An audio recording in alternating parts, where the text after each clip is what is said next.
신약 309쪽에 있습니다. 갈라디아서 6장 6절에서 10절 말씀 우리 함께 믿음으로 합독하도록 하겠습니다. 가르침을 받는 자는 말씀을 가르치는 자와 모든 좋은 것을 함께 하라. 스스로 속이지 말라. 하나님은 업신여김을 받지 아니하시나니 사람이 무엇으로 심든지 그대로 거두리라. 자기 육체를 위하여 심는 자는 육체로부터 썩어질 것을 거두고 성령을 위하여 심는 자는 성령으로부터 영생을 거두리라. 우리가 선을 행하되 낙심하지 말지니 포기하지 아니하면 때가 이름에 거두리라. 그러므로 우리는 귀에 있는 대로 모든 이에게 착한 일을 하되 더욱 믿음의 가정들에게 할지니라. 아멘. 우리가 사람들을 만나다 보면 참 그 사람 만나면 답답하게 되는 사람도 있고, 또 반대로 그 사람 만나면 참 마음이 시원해지는 그런 사람도 있습니다. 그런데 우리가 복음을 가진 자라고 한다면 다른 사람 만났을 때 그 사람을 시원하게 만들어야 돼요. 또 하나님도 시원하게 그렇게 만드는 사람, 그 축복이 우리 가운데 있어야 됩니다. 지금 세상의 모든 사람들은 자기 나름대로 열심히 살고 있습니다. 자기의 수준대로 자기 능력 따라서 최선을 다해서 자기 노력하고 자기 방법대로 그렇게 살아갑니다. 그렇지만 그 사람은 자기가 그 자기 수준을 넘을 수는 없잖아요. 그래서 우리 수준과 우리 노력과 우리 방법에는 반드시 한계라는 것이 있습니다. 사실 우리 인간의 그 지식과 과학의 힘 얼마나 굉장합니까? 제가 어렸을 때 그 살았던 세상과 지금 세상은 너무 많아요. 차이가 너무 많습니다. 굉장한 지식이고 굉장한 그런 과학의 힘이 엄청나다는 것을 우리가 알고 있습니다. 자, 그렇지만 내가 아는 것보다 내가 모르는 것이 수만 배 더 많아요. 내가 할 수 있는 것이 참 많습니다만은 내가 할 수 없는 것이 훨씬 더 많다는 겁니다. 그래서 우리는 하나님의 은혜가 필요한 거예요. 내가 사랑하고 싶고 내가 행복하고 싶지만은 안 될 때가 많잖아요. 그래서 우리는 하나님의 은혜가 필요하다. 그래서 내가 하나님의 은혜를 받게 되면 내 생각이 달라지고 내 눈이 열려지기 시작합니다. 그래서 바르게 볼 것을 바르게 보는 것이고 또 생각을 바르게 할 수 있는 것이죠. 바로 그때 진정한 나의 인생의 가치가 무엇인가를 깨닫게 되는 것이고 나의 인생이 제대로 갈 수 있다는 것입니다. 그래서 오늘 이 예배를 통해서 우리 하나님의 음성을 꼭 듣길 바라고 하나님께서 나를 향하신 하나님의 뜻이 무엇인가를 우리가 알고 그리고 우리 눈과 생각이 열려지는 그런 귀한 시간 되기를 간절히 축원을 드립니다. 예배에 성공한다는 말은요 굉장히 중요해요. 왜냐 응답의 문이 열린다 그 말이거든요. 다시 말해서 이 예배 성공한다는 말은 그 무슨 말이냐면 하나님과 나와의 관계가 이제 바르게 된다 그 말이거든요. 그래서 하나님과 나의 관계가 바르게 된다 이 말을 다른 말로 표현하면요 그것은 신통한다, 영통한다, 영이 통하고 신이 형통해진다 그 말이거든요. 자, 그러면 여러분 신과 통한다는 그 말인데 다시 말해서 성령과 통하는 그런 우리가 된다는 것입니다. 그래서 신통하면 인통하고 인통하면 물통한다 그 말이 있어요. 무슨 말이냐면 하나님을 통해서 하나님과 나와의 관계가 잘 되어질 때 내가 주변에 가서 사람들을 만날 때 만나는 사람들과의 그 만남이 잘 되는 것이고 그리고 그 하나님과의 만남 그리고 사람들과의 만남이 잘 되어질 때 그때 물질의 응답이 와야 그래야 그 물질이 내게 복이 되는 거예요. 그래서 우리가 꼭 예배 성공한다. 이것이 모든 일의 성공이라 그 말입니다. 그래서 은혜 받으면요, 내 방법이 아니라 하나님의 방법을 찾게 되잖아요. 우리 믿음의 사람들이, 우리 믿음의 선배들이 많은 그런 경험들을 합니다. 너무 어렵고 힘들었을 때, 그때 하나님께 나아가고 하나님께 기도하고, 우리가 아는 처럼 히스기야 왕이 굉장한 믿음의 사람이잖아요. 근데 엄청난 강대국이 찾아와서 그 왕이 위협하고 죽이겠다 그러고 멸망시키겠다고 그랬을 때 여러 가지 방법을 찾아봤어요. 뇌물도 갖다 줘보고, 그 강대국인, 또 다른 강대국인 바로왕, 애굽의 바로왕에게서 가서 도움도 요청해보고, 안 됐어요. 왜냐, 그것이 하나의 방법이 아니었거든요. 그래서 이제 하나님께 찾아갔지요. 하나님께 기도하지 않습니까? 근데 하나님께서 방법을 알려주셔요. 근데 순식간에 이겨버립니다. 바로 그것이, 여러분, 그것이 진짜 응답이고 축복이라는 것이죠. 그래서 내 방법이 아니고 하나의 방법이 언제 나오는가? 내 계획과 내 만남이, 내 야망이 아니라 하나님의 계획이 보여지는 것이 언제냐? 바로 그때가 진정한 은혜를 받았을 때라는 것입니다. 은혜 받게 되면, 그러면 세상이 줄 수 없는, 그런 세상에 빼앗을 수 없는 그런 참 평안이 오고, 참 감사가 오고, 또 참 행복감이 오게 되는 것이고, 더 나아가 세상을 이길 수 있는 새 힘과 능력을 하나님께서 주신다는 것입니다. 그래서 이렇게 신앙생활 하다 보면은 어느 순간에 하나님의 응답의 때가 와요. 이 하나님의 때가 있습니다. 그 때가 반드시 내게 오게 된다는 것이죠. 그래서 그 때까지 내가 할 것이 뭐냐? 그 삶을 누리는 거지요. 제가 잘 알고 자주 만나는 목사님 한 분이 계시는데, 그분이 그 남동생이 프랑스에서 목회를 하고 계셔요.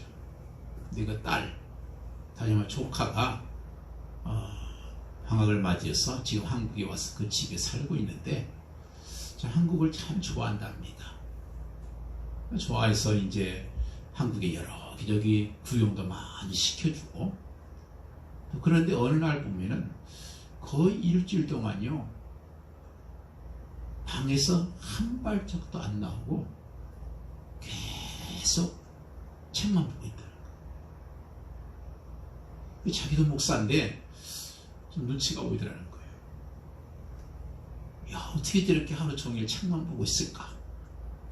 그래서 물었답니다. 야, 그렇게 하루 종일 책만 보고 있으면 지겹지 않냐? 그랬더니 그 아이 하는 말이 그렇대요. 이제 갓 20살 된 아이가 하는 말이, 저는 이 책 보고 공부하는 게 너무 즐거워요. 그러더니.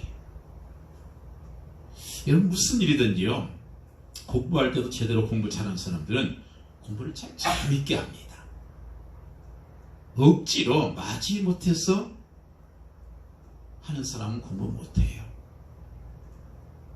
그래서 공부 잘하는 사람들 보면, 제대로 한 사람들은 그 공부하는 시간이 즐겁다 그러잖아요. 그렇게 그 시간이 행복하고 하면 할수록 더 힘이 난다 그랬잖아요. 근데 억지로 공부하면 어떻게 해요? 금방 잠이 오고 피곤하잖아요. 그런 사람들은 공부 못하는 거예요. 머리가 무거워지고, 책만 보면 온갖 그냥 복잡한 생각이 자꾸 떠오르고. 그래서 그것이 바로 공부 못하는 사람과 잘하는 사람의 차이겠죠. 근데 이게 사람들이 그냥 공부만이 아니에요. 성경을 읽을 때도 마찬가지, 예배를 드릴 때도 마찬가지, 기도가 즐겁다, 시간 가는 줄 모르겠다, 그게 진짜 기도 잘하는 사람이죠. 예배 시간 나오는 것이 너무 즐겁다, 그 사람이 예배를 잘 드리는 거예요. 운동도 참 기쁨으로 누림으로 하는 사람들이 있어요. 그래서 이런 말이 있습니다. 아마 들어보셨을 거예요. 천재는 노력하는 사람들을 따라갈 수가 없고, 노력하는 사람은 즐기는 사람들을 절대로 따라갈 수가 없다. 타고난 재능 중요하죠. 중요합니다. 그렇지만 그 재능이 있다고 해서 그 사람이 성공하는 건 절대 아니에요. 정말 노력하는 사람이 그 사람이 성공하지요. 그런데 노력하는 사람도 한계가 와요. 그걸 즐긴다. 그 즐기는 사람은 어떻게 감당할 수 있겠어요? 그래서 운동도 누림으로 계속 즐기다 보면 자기 실력 이상의 실력이 나오게 되잖아요. 예를 들어서 무슨 탁구나 축구나 테니스를 친다. 실력이 양쪽이 비슷해요. 그럼 누가 이깁니까? 이게 되겠다고 부담을 갖고 하다 보면 어떻게 해요? 힘이 들어가요. 그럼 반드시 몸이 굳어져서 실수해요. 그런데 그냥 부담 없이 그냥 즐기고 있으면요, 그 사람은 반드시 자기의 실력 이상이 나오게 돼 있어요. 그래서 진짜 실력자는 힘을 잘 빼는 사람이라 그러잖아요. 운동에서 자주 나오는 말이에요. 힘을 빼라. 힘 빼면 안 돼요. 복싱도 마찬가지잖아요. 힘 주고 막 쳐보세요. 제대로 맞겠어요? 힘 빼고 싹 쳤는데 그게 제대로 맞는. 여러분 그렇습니다. 이게 사업도 마찬가지고 우리 신앙생활도 마찬가지예요. 신앙생활 노동을 하는 사람이 있고 누림을 하는 사람이 있어요. 이건 하늘과 땅의 차이입니다. 운동도 노동으로 운동하는 사람이 있습니다. 그저 하루 세 끼 먹고 살기 위해서 억지로도 운동하는 사람이 있죠. 마지못해서 하는 사람, 이 사람은 운동도 노동이 되죠. 그러면 건강해지는 것이 아니라 오히려 건강을 해치게 됩니다. 그래서 너무 힘들게 노동해서 몸에 독이 쌓이게 되고 반대로 기분 좋게 운동하면 건강이 회복되는 역사가 일어나는 것입니다. 다이어트에 실패한 사람들 많잖아요. 왜 실패한지 그 이유가 뭔지 아세요? 재미없게 해서 그래요. 재미가 없어. 그저 다이어트라는 목적만 가지고 하면 재미가 하나도 없잖아요. 열심히 살 빼려고 뜀박질하고 줄넘기하고 요가하고 윗몸 일으키기하고 그럼 굉장히 힘듭니다. 그래서 어떻게 나중에 결국 포기해버리잖아요. 근데 굉장히 재밌게 운동하다 보면 나도 모를 사이에 어느 날 보니까 뱃살도 빠지고 옆구리살도 빠지고 근육이 적당히 붙어서 정말 멋있는 그런 몸이 저절로 되는 거 아니겠습니까? 이것이 바로 뭐냐면 되어지는 것과 하는 것의 차이라는 말이에요. 이게 신앙생활과 똑같습니다. 이게 바로 복음과 종교의 차이예요. 세상에 많은 종교들이 있잖아요. 내가 열심히 뭔가를 해요. 열심히 뭔가 노력합니다. 열심히 돌을 닦고 열심히 내가 해요. 근데 그것은 뭐예요? 전부가 다 억지 부담을 하잖아요. 율법적으로 하는 거잖아요. 그러다 보니까 너무 힘든 거예요. 그들의 표현대로 좀 더 신실함이 더 신심이 더 깊어지면 깊어질수록 점점 더 힘들어져요. 차라리 대충 할 때는 쉬운데 더 열심히 하려다 보면 더 힘들어지고 아니면 골병이 들지요.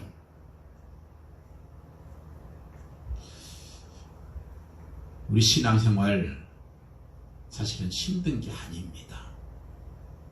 복음은 누림이고 그리고 응답과 축복이다. 이 사실을 꼭 기억해야 돼요. 종교처럼 억지 부담으로 하는 것이 아니라는 거예요. 그러니까 자꾸 신앙생활이 힘들어지는 거 아니겠어요? 억지로 신앙생활하니까 영적으로 건강을 계속 해치는 겁니다. 율법적으로 마지못해서 하게 되니까 피곤하잖아요. 신앙생활이 누리면 안 된다는 표시입니다. 그런 사람 보면 어느 날 반드시 한계가 와요. 너무 힘드니까, 너무 피곤하니까 결국 중도에 포기하는 경우가 많다는 것입니다. 그래서 우리는 신앙생활이 누림이 되게 해달라고 기도해야 돼요. 자, 어떻게 하면 신앙생활이 누림이 될 수 있겠는가? 대답은 간단해요. 은혜가 항상 충만해지면 돼요. 내 속에 은혜가 있으면요. 은혜 받으면 하나님의 계획이 보이잖아요.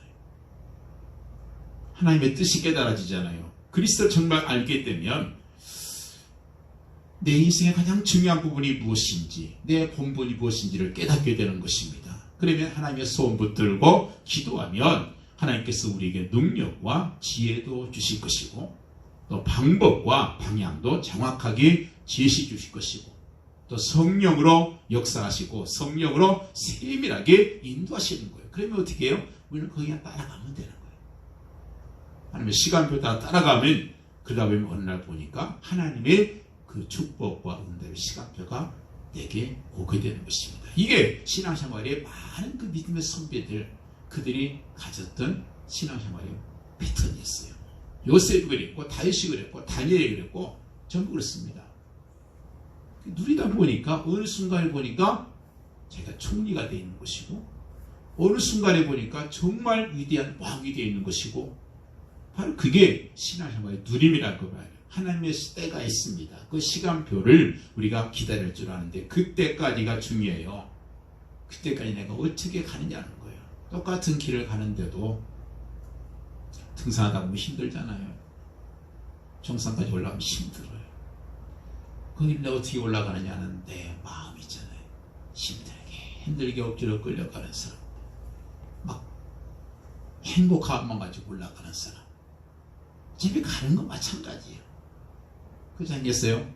만약 군대에서 훈련 받으면서 행진을 한다, 행군을 한다, 억지로 가는 사람도 있을 것이고 즐겁게 가는 사람도 있을 겁니다. 똑같이 가는 거지만 그 과정에 그 마음과 생각은 굉장히 달라지겠죠.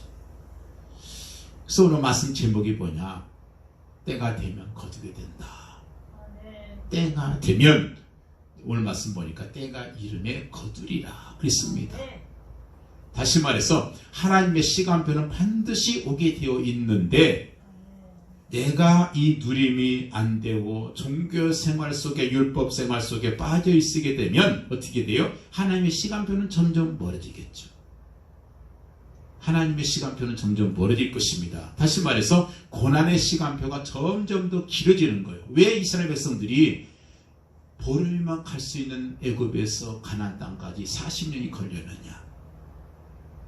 그게 누림이 안 돼서 그 때가 40년으로 길어진 것 뿐이에요. 그렇습니다. 신앙생활은 정말 신나게, 행복하게, 재미있게 누림 가운데 해야 된다. 왜냐? 신앙생활은 되어지는 것이기 때문에 그래요. 내가 뭔가 하는 게 아니에요. 그렇게 생각하면 안 돼요. 왜냐면요, 예수님께 십자가에 죽으시고 부활하심을 통해서 우리의 과거, 현재, 미래 문제를 단번에 완전히 영원히 해결하셨잖아요. 그리고 그분이 지금 성령으로 지금 나와 함께 하고 계시잖아요. 또 그리고 하나님께서는 우리 인생에 대해서 최고의 계획을 가지고 계시고, 그리고 실수하지 않으시고 지금도 우리에게 교회 속에서 인도하시면서 응답하고 계시기 때문에 우리는 어떻게 해요? 낙심 대신에 누리기만 하면 된다. 이것이 진리입니다. 그래서 누리기만 하면 내 주변에 나를 무너뜨리려는 모든 흑암의 어둠의 세력들이 다 무너지게 되어 있고요. 그리고 대신 하나님 나라가 점점 확장되어지는 것. 그래서 때가 이름에 거두기리라. 하나님의 시간표가 이제 돼간다, 이 말입니다. 그래서 오늘 말씀이 그래요. 피곤하지 않냐면 때가 이름에 거두리라. 이게 오늘 말씀의 핵심이에요. 낙심하지 말라는 거예요. 왜 낙심합니까? 눈에 보이는 것 때문에 낙심하는 거잖아요. 왜 낙심합니까? 중요한 것을 못 보니까 낙심하는 거죠. 왜 피곤합니까? 그저 안주하고 타성에 젖고 억지로 하고, 그러니까 피곤하는 거잖아요. 재밌게 하면 피곤하지 않아요. 젊은 남녀가 열심히 데이트하고 열심히 여행도 하고 그랬잖아요. 근데 그들이 피곤해 합니까? 그것은 제대로 사랑을 안 하는 거죠. 똑같은 여행인데요, 어떤 사람하고 가면 굉장히 피곤해요. 예를 들어서 정말 싫어하는 시어머니하고 며느리가 여행을 한다. 그것이 아무리 천국 같은 그런 장소랄지라도 그건 정말 지루할 거예요. 그죠? 근데 아무리 정말 오지고 아무리 힘든 그런 환경 속에서 여행을 한다 하더라도 그게 정말 나와 사랑하는, 정말 나를 사랑하고 내가 사랑하는 사람과 여행을 한다. 그러면 그것은 아주 행복할 거예요. 그 자체가 즐거움이 될 겁니다. 왜냐? 그게 사랑이고 그게 바로 누림이니까 그래요. 몇 시간을 걸어도 피곤하지 않다 그러잖아요. 엄마가 같이 어디 좀 가자 그러면 한 2, 3km도 힘들어 죽겠다고 전쟁된 그런 아들이 어느 날 커서 애인을 만나서 몇 킬로 걸어도 전혀 힘들지 않다 그런 거. 그게 뭐가 차이가 보겠어요? 한계의 문제가 아니잖아요. 그것은 바로 그 사람이 지금 누림이 되고 있느냐, 즐기고 있느냐, 이 차이 아니겠습니까? 아침마다 저 일어나서 일찍 아침에 운동을 나갑니다. 어제 때는 피곤하죠. 근데 일단 나가면요, 공기도 좋고 아주 싱싱하게 해서 나갔다 옵니다. 왜냐, 그게 오히려 운동 안 가고 그냥 누워서 자는 것보다 훨씬 더, 오히려 그렇게 자고 나면 오히려 몸이 찌르덩해요. 나가서 운동 즐겁게 하고 나면 그게 또 행복하고 마음은 또 즐겁고 몸도 가벼워집니다. 그래서 우리 신앙생활도 그래야 된다는 거예요. 즐겁게 하자. 이왕이면 즐겁게 하자. 그래서 우리는 무엇보다도 중요한 것이 이 교회에 와서 이 공동체, 믿음의 공동체 응답을 꼭 받아야 돼요. 하나님께서 교회를 예수 그리스도의 부활과 승천 이후에 성령의 강림을 통해서 교회가 세워졌습니다. 그리고 교회 안에서 하나님의 그 응답과 누림을 누리도록 그렇게 만드셨어요. 그래서 여러분, 교회는 교회지만 똑같은 교회가 아니라는 것입니다. 어디 보니까 신천지 예수교회 그렇게 써졌더라고요. 신천지 예수교회. 그들도 교회라 그래요.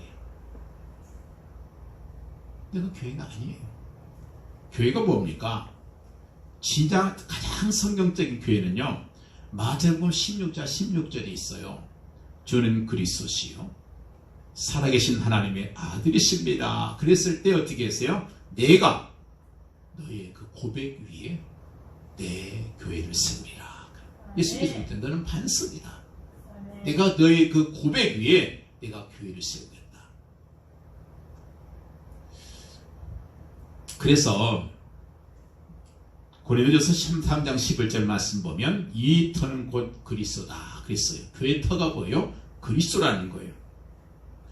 그래서 교회는 어떤 교회입니까? 교회가 어떤 교회가 진짜 교회요? 예수님은 그리스도시고 예수님께서 바로 나의 죄의 문제를 해결하신 제사장이 되시고 예수님께서 바로 하나님을 만나는 참 선지자가 되시고 바로 예수님께서 모든 사단과 악한 세력의 권세를 꺾으신 만왕의 왕이십니다. 이걸 정확하게 구분할 줄 알고 그거를 진짜로 고백하는 모임이 바로 교회입니다. 그리고 바로 이런 그 교회에는 이런 그리스도를 고백해야 되고 그리스도를 전파해야 되는 거예요. 그게 교회의 모습이에요.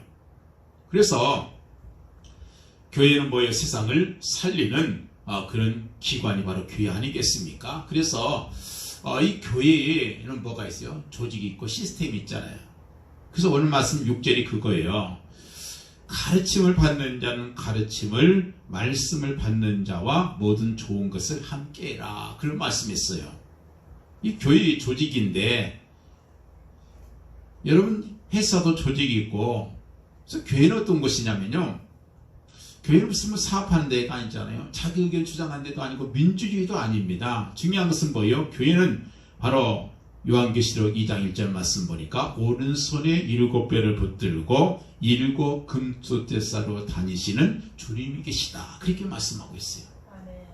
금촛대는 교회고 거기에 7뼈를 붙잡고 왔다 갔다 하시는 분이 바로 주님이시고 그분이 계신 곳이 바로 교회다 그렇게 말씀합니다. 그래서 오늘 말씀 보니까 가르침을 받는 자는 말씀을 가르치는 자와 좋은 것을 모든 것을 함께하라 그 말은요 무슨 교회에 말씀 가르치는 자에게 잘해라 그 말이 아니고 이 말씀의 뜻은 뭐냐면 말씀을 전하는 자와 통해된다 그 말이에요.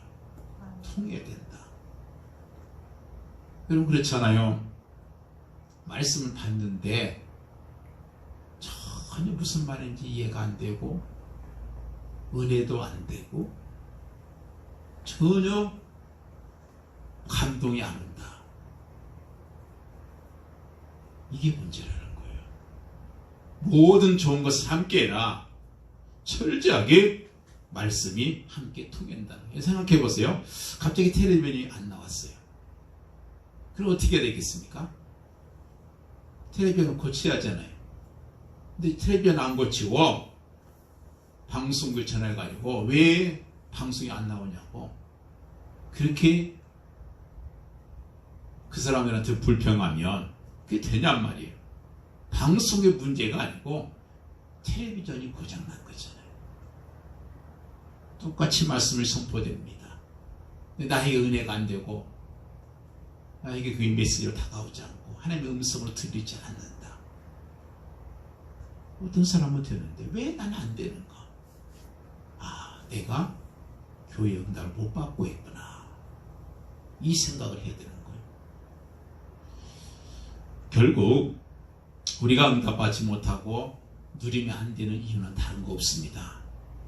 하나님과 나와의 관계가 막혀 있어서 그래요. 뭔가 막혀 있는 거예요. 이 막힌 것을 뚫어야 되는 것이죠. 이 막힌 부분이 뚫리는 순간 여러분의 응답이 시작된다는 것입니다. 그래서 통해된다. 말씀을 받는 자는 말씀을 전하는 자와 메시지가 통해된다. 바로 그 말씀입니다. 그래서 여러분 중요한 것이 내가 복음이 회복되고요. 교회 안에서 내가 말씀과 은혜가 되어지면 그러면 내가 가는 현장 속에서 거기서 하나님의 응답이 오게 되는 것이고 내 삶이 축복으로 오는 거죠. 이게 바로 순서입니다. 지난주에 말씀드렸잖아요. 우선 순서가 있다. 모든 일에 순서가 있다는 거예요. 이 순서가 바뀌게 되면 엉망진창이 되어버리는 거예요.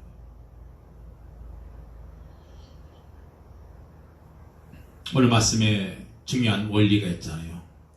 모든 것이 심는 대로 거둔다는 거죠.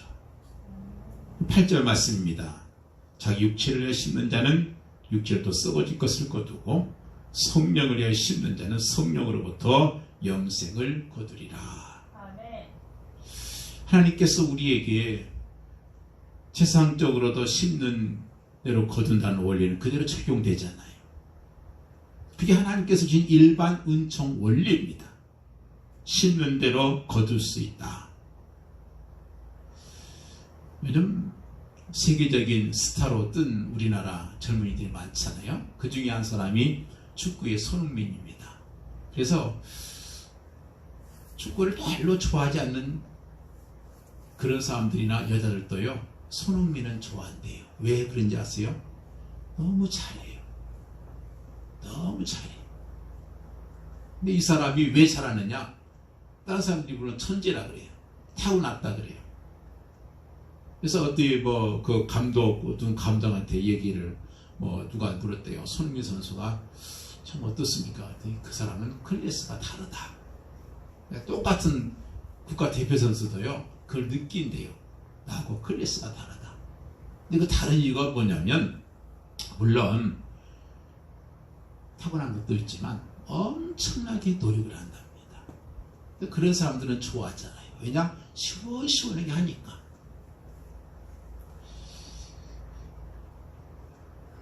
제가 엊그저께부터요 임윤찬이라고 하는 피아니스트를 참 좋아하게 됐어요.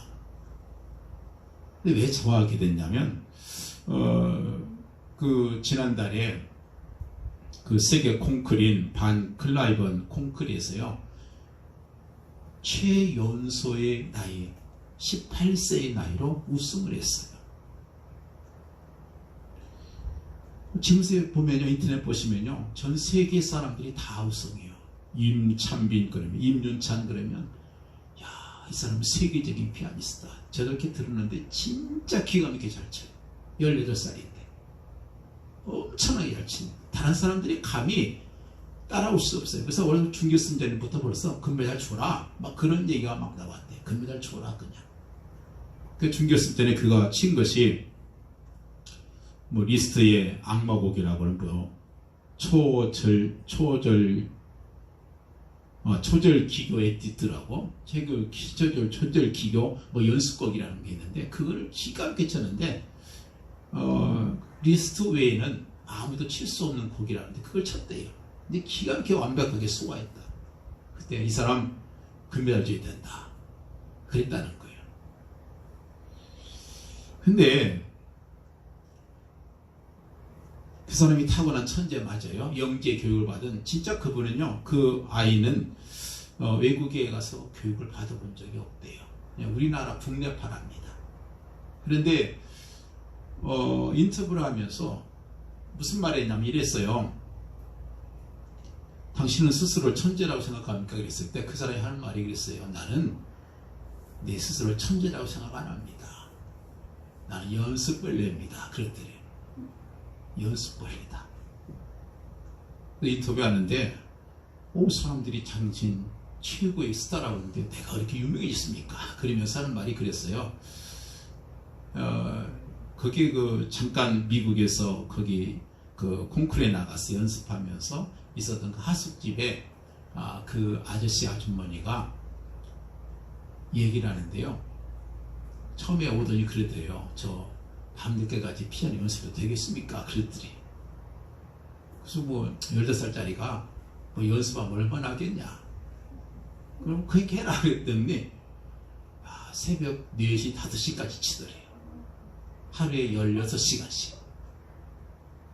16시간씩 계속 치더래요. 그 콩쿠르에서 우승하고 나서 세계 스타가 되는데도요, 지금도 하루에 16시간 이상 이렇게 피아노를 친답니다. 근데 그 사람이 하는 말이 있어요. 뭐라고 말하냐면요, 저는 이 피아노 치는 것이 너무 행복합니다. 산속에서 혼자 피아노만 치고 싶어요. 하루 종일. 근데 나도 먹고 살리니까 이렇게 와서 이런 인터뷰도 하고 그럽니다. 그러더래요. 자기는 그래서 우승하려고 나온 게 아니었대요. 도대체 내 실력이 얼마나 된가, 성인이 되기 전에 한번 내 실력이 어느 수준인가 한번 테스트해보기 위해서 그 콩쿠르에 나왔다는 거예요. 참 근데 나 그냥 평생 피아노만 치고 싶습니다. 그 우르크를 가장 존경하는 음악가로 무슨 쇼팽이나 모차르트가 아니라 우르크를. 근데 왜 그러냐면 산속에서 혼자서 연주하고 있는 그 모습이 너무 자기가 존경스러웠다. 여러분 그렇습니다. 세상에요, 참 사람들이 그렇게 좋아하고 그만큼 실력이 있는 거잖아요. 근데 나는 거기서 뭘 묻겠냐면, 진짜 이 사람은 정말 피아노를 즐기는구나. 그죠? 세상 일도 마찬가지예요. 이처럼 즐기는 사람. 그래서 그 지휘자가, 그 심사위원장이 있는데요, 그 오케스트라 지휘자가 지휘하고 나서 끝나고 나서 눈물을 훔쳤어요. 그 정도 잘 치는 거예요. 그래서 진짜 이런 사람들은 존경하고 그리고 좋아하게 되어 있지 않습니까? 뭔가 많이 심었기 때문에 거두는 거 아니겠어요? 그래서 오늘 말씀일 거예요. 심는 대로 거둔다. 뭘 심느냐가 그의 거둠의 열매가 된다는 것입니다. 운동선수들이 그냥 금메달 따겠습니까? 그만큼 심었으니까 그런 열매를 거두는 것이죠. 영적으로도 마찬가지예요. 우리가 대충 그렇게 살아서 영적으로 어떤 열매를 거둘 수 있겠는가? 영적으로 심어야 된다는 거죠. 그래서 거기 보니까 뭐래요? 육체를 심는 자가 있다는 거예요. 사실 우리 인생이라는 것이 다 심는 거 아니겠어요? 뭔가를 심고 있어요. 지금 내 시간과 내 열정과 내 노력과 네 모든 걸 통해서 심고 있는 거예요. 이제 심는 종류가 두 가지라는 거예요. 하나는 뭐예요? 육체 심는 자. 그게 무슨 말입니까? 육신의 즐거움을 위해서, 육신의 행복을 위해서, 육신의 쾌락과 명예를 위해서 심는 자가 있을 것이고, 또 하나는 어때요? 바로 그런 사람은 결과가 썩어진 것을 거둔다. 그렇지만 어떤 사람은 뭐예요? 성령을 위해서 심는 자가 있다는 거예요. 성령으로부터 영생을 거두리라. 그럼 7절에 보래요. 스스로 속이지 말라. 육체를 위해 심는 자들이 있다는 겁니다. 세상에서 보면 얼마나 열심히 사는 사람 많습니까? 열심히 돈 벌고 열심히 자식을 위해서 헌신하고, 근데 남에게 가서 어떻게 해요? 혼자 쓸쓸하게 그저 위학원에서 죽어가는 사람도 있습니다.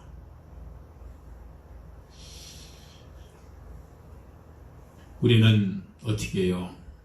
영적으로 심어야 돼요.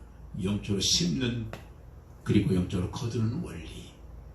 왜 그렇습니까? 고린도전서 15장 58절 말씀 보니까 우리의 수고는 헛되지 않다, 그 말이 있어요. 헛된 썩어질 것이 아니고 영생 바로 거둔다, 그 말 아니겠습니까? 그래서 우리는 인생을요 참 길지 않습니다. 정말 투자를 잘 해야 돼요. 어디 내가 더 심을 것인가? 우리 하나님 앞에 절대로 우리는 공짜 없다는 사실을 기억하셔야 돼요.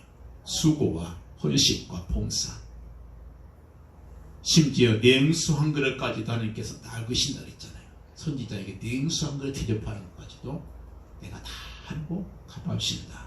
바로 심고 거두는 원리, 바로 그 가장 축복을 우리가 체험해낼 것입니다. 그래서 우리는 성령에서 심는다, 이 말의 의미를 좀 깊이 생각하시기 바라요. 나는 지금 뭘 지금 심고 있는가? 우리가 이렇게 나와서 하나님께 기도하고 예배드리는 것이 다 심는 거 아니겠어요? 지금 시간 다른 거 할 수도 있잖아요. 그러나 내가 이 시간에 주 앞에 나와서 찬양하고 말씀 듣고 내 인생을 내가 뭐에 심을 것인가, 우리가 다시 한번 훈련받고 그렇게 나가시길 바랍니다.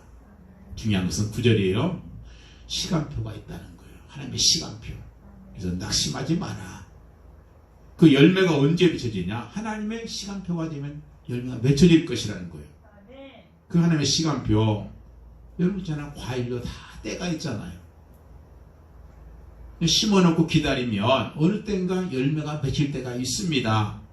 그때 어떻게 해요? 그냥 출사하면 되는 거잖아요.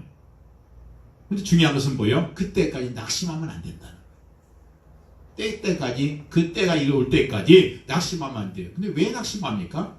허상을 바라보니까 그래요. 환경을 바라보니까 그럽니다. 내 능력 바라보니까 낙심하는 거예요. 내 수준과 내 형편 바라보니까 낙심될 수밖에 없잖아요. 그런데 하나님의 영적인 비밀들을 바라보게 되면 낙심할 수가 없어요. 요셉이 자기 처지를 바라봤다면 얼마나 낙심이 됐겠어요. 다니엘이 포로 생활하면서 자신을 바라봤다면 낙심할 수밖에 없잖아요. 다윗이 신앙생활하는 가운데서 자신의 처지를 바라봤다면 얼마나 낙심됐겠어요. 그럼 낙심하지 않으니까 하나님의 시간표가 오니까, 하나님의 때가 되니까 다 응답이 왔었잖아요.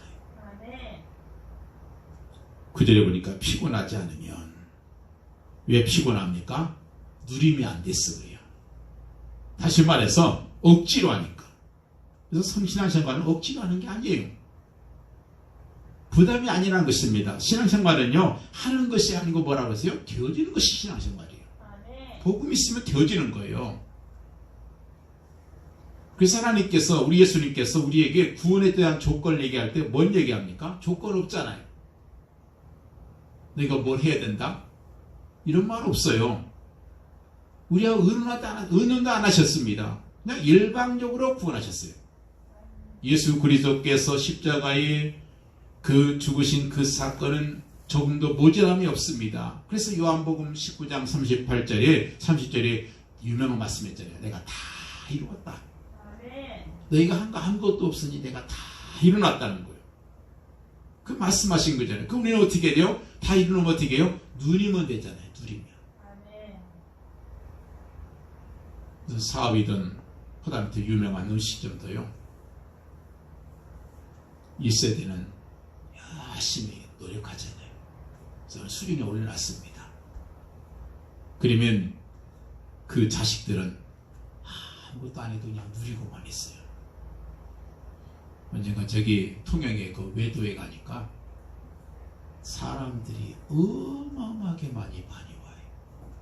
뭐 찾아와요. 전국에서 찾아와요. 외국에서 찾아옵니다. 그래서 저 그런 생각했어요. 야, 여기 자녀들은 정말 행복하겠다. 왜냐? 그 부모가 막 몇십 년 동안 그걸 맛있게 꾸며놨잖아요. 얼마나 고생을 많이 했겠어요. 그 허벌판, 그 그냥 풀밭, 그런 것을 그렇게 돈 들이고 노력하고 힘써서 정말 손이 다 부러뜨면서 그렇게 두 부부가 그걸 만들어 놨더니 그 자식들은 어떻게 해요? 가만히 앉아서 그냥 돈만 다 받아먹고 있으면 되는 거예요. 우리 예수님께서 내가 다 이루어놨다. 우리는 어떻게 해요? 거기서 피곤하지 않고 계속 누리기만 하면 된다는 거예요. 그래서 누림이 되면은요, 힘이 나잖아요. 피곤하지 않으면 이번에 굉장히 중요합니다. 억지가 아니라는 거예요. 신앙생활이 피곤하면 안 된다는 거예요. 누림이 돼야 된다는 거예요. 지금 많은 신앙인들이 신앙생활을 굉장히 피곤하게 하잖아요. 여러분, 피곤하게 한다는 것은 뭐예요? 누림이 안 된다는 거예요. 누림 속으로 들어가게 기도하시기 바래요. 때가 이르면 반드시 기도리라. 누림만 하고 있으면 하나님의 시간표 가장 좋을 때 실수 없이 하나님께서 최고의 응답을 주실 것이다. 이 말씀입니다. 오늘 우리가 정말 응답받을 내용이 참 많습니다. 하나님께서 우리에게 주신 약속들이 참 많잖아요. 신앙생활 하는데도 여러 가지 종류가 있다더래요. 어떤 사람은 교회에서 신앙생활 하면서 어떤 일을 됐어라도 반대하고 핑계대고 빠져나간 사람이 있고, 어떤 사람은 그저 팔짱 끼고 가만히 구경만 하는 방관자도 있고, 어떤 사람은 억지로 동참하는 사람도 있고, 어떤 사람은 최선 다해서 동참하는 사람도 있고, 어떤 사람은 힘에 겹도록 봉사하고 헌금하는 사람도 있습니다. 또 어떤 사람은 정말 자기의 모든 게 거들날 각오를 가지고 그렇게 헌신하고 헌금하는 사람도 있어요. 그리고 마지막 사람은요, 자기 생을 완전히 걸어버린 사람이 있습니다. 근데 중요한 것은 뭐예요? 이게 바로 심는 수준 아니겠어요? 뭘 심고 있느냐, 얼만큼 심고 있느냐, 바로 그 차이입니다. 하나님께서는 분명히 실수하지 않고 분명히 하나님께서 모든 것을 다 거두도록 하실 것입니다. 그래서 우리가 정말 하나님께서 원하시는 그런 일에 우리가 우리 자신을 투자하고 헌신을 기한되시기 바랍니다. 그러면 당연히 하나님의 응답을 오게 되어 있어요. 너희는 먼저 그의 나라와 그 의를 구하라. 그리하면 이 모든 것을 너희가 도와시리라. 이 모든 것이 뭐가 있어요? 우리의 자녀, 경제, 가정, 건강, 미래, 인간관계, 사업, 이런 세상적인 모든 것을 다 더하시는 그런 귀한 축복이 있을 것입니다. 그때까지 우리는 정말 누림이 되시기를 예수님 이름으로 간절히 축원을 드립니다. 기도하겠습니다. 할렐루야. 아버지 감사합니다. 오늘도 우리 발걸음을 하나님의 예배 발걸음으로 인도하시고 우리가 말씀을 통해서 영적으로 심는 원리, 그리고 거두는 원리 알게 하신 하나님 감사합니다. 하나님의 시간표가 되면 반드시 이룰 것이라는 그 사실을 바라보면서 낙심하거나 피곤하지 않도록 주님 꼭 인도하옵소서.